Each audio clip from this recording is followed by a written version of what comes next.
Well, here we are, folks. Season 6 of Rick and Morty. Who would have thought we'd ever got here? After watching the first season, did any of us expect it to become the biggest cartoon show of the 2010s and take over pop culture to the point where the creators of Rick and Morty and people that have worked on the show for a long time are now making the biggest films and TV shows ever? It's really weird, isn't it? It is really weird the chokehold this company, or this brand, I should say, this brand, Rick and Morty, has on popular culture today. The self-aware, the referential, all of that bleeds into the biggest films in the Marvel Universe, into other programs and stuff.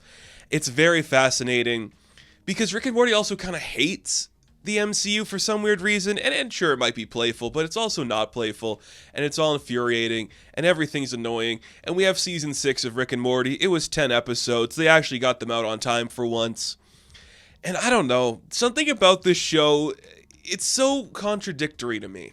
I look forward to every episode because I genuinely think there is a creative endeavor made with Rick and Morty where the stories are compelling, the writing is sharp, the animation is expensive, it looks good, but I also kind of hate the fact that I watch it all the time because it's just kind of annoying.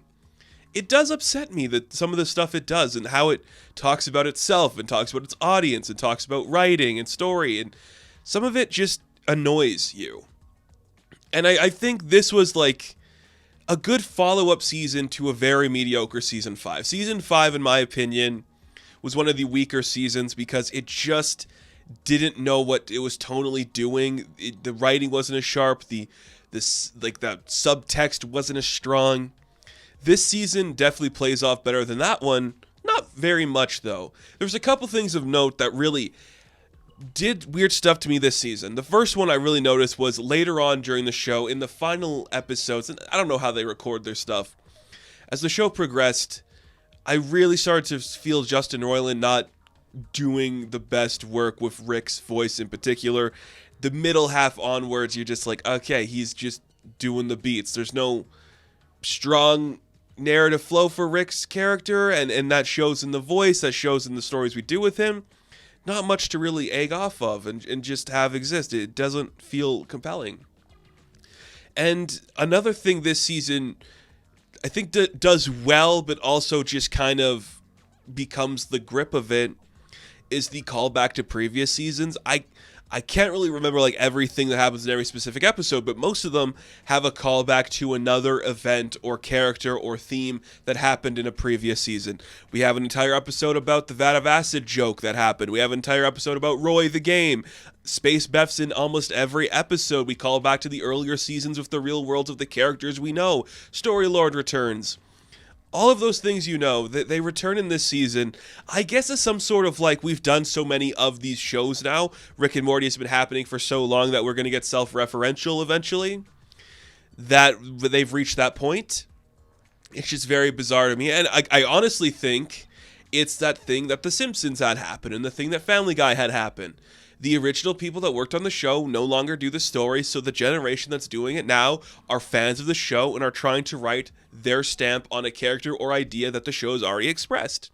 Because some of the people that worked on Rick and Morty for a long time are making Doctor Strange films, are making She-Hulk stuff, are making everything with Ant-Man and Avengers. Like, that generation is now doing bigger things, and it's very weird, and you feel that in the writing where it both hates Star Wars, reveres Star Wars, loves Ant-Man, hates Ant-Man, makes fun of all like the villains in the Marvel Universe, doesn't make fun of them at the same time, analyzes the Green Goblin, hates the Green Goblin. All of it is just kind of tedious and annoying, but there is some gems in there. I do like Bethic Twinstinct a lot. I think that's a really funny episode that lends itself to the weird narrative structure this season did, where the jokes are more about talking and having the empty space as opposed to the actual flow of the episode doing stuff. The meta episode is funny, but it will get under your skin the more you think about it, and I think that is the main concern of this season for me, is just how annoying the characters start to feel when you spend so much time in that world.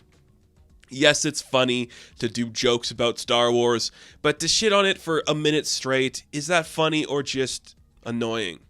That's the fine balance Rick and Morty has always struck, and I feel you're starting to see the seams of that annoyance peek through a little bit more where, yeah, you could do this show forever, but are we going to want to see this forever? Is there structure for this? It doesn't feel like it's as popular as it's ever been.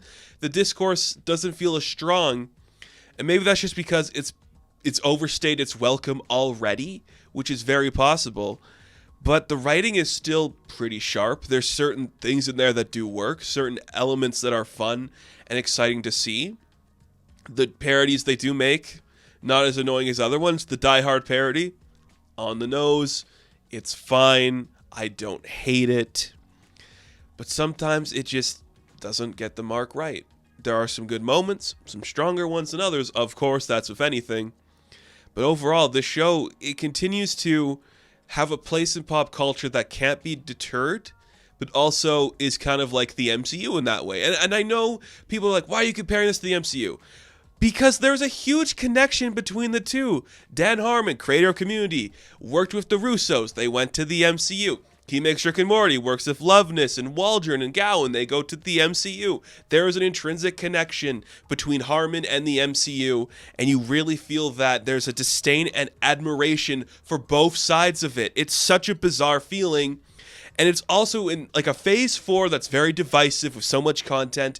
It feels the same for Rick and Morty, where can we really sustain this amount of annoyance for that long while still liking these characters? The animation is great. The writing is strong. Not the strongest it's ever been. The voice acting is solid. Not the best it's ever been. But it's still pumping out enough new original content where you do chuckle yourself through the episode. You do get what they're trying to say. Maybe it's not as clever or original, but it still exists. And the fact that Rick and Morty made it to season 6 is pretty impressive. The fact that it might get another season is pretty impressive. Does that make it the best show ever made? Absolutely not. But more Rick and Morty is never a bad thing until it becomes a bad thing, and we might be getting there. And I think we can see the shift in culture, and this is not a deterrent from the show. Again, I'm trying not to talk bad about the show. It might sound like it, but you can see the shift in the culture going from this type of story to something a little different. I think we are feeling that in other things, and maybe it's just the overabundance of those types of personalities presenting in these stuff where Rick and Morty no longer has like the original bubble around it. It feels more like the template that is trying to not overdo itself but can't help but try. It's a very strange concept. It's just weird. Not the best show, not the funnest, but hey, it references itself, so that's something, isn't it? I don't know. Maybe I am overthinking this. Maybe I shouldn't be thinking about this, but Rick and Morty just continues to be interesting, if not compelling. So, Rick and Morty Season 6, I'm going to give a 5 out of 10. Now, thank you guys for watching this review. Be sure to like and subscribe to the channel. As always, you can check me out on Instagram, TikTok, and Twitter. And as always, I will catch you in the next one. Have fun, stay safe, good luck.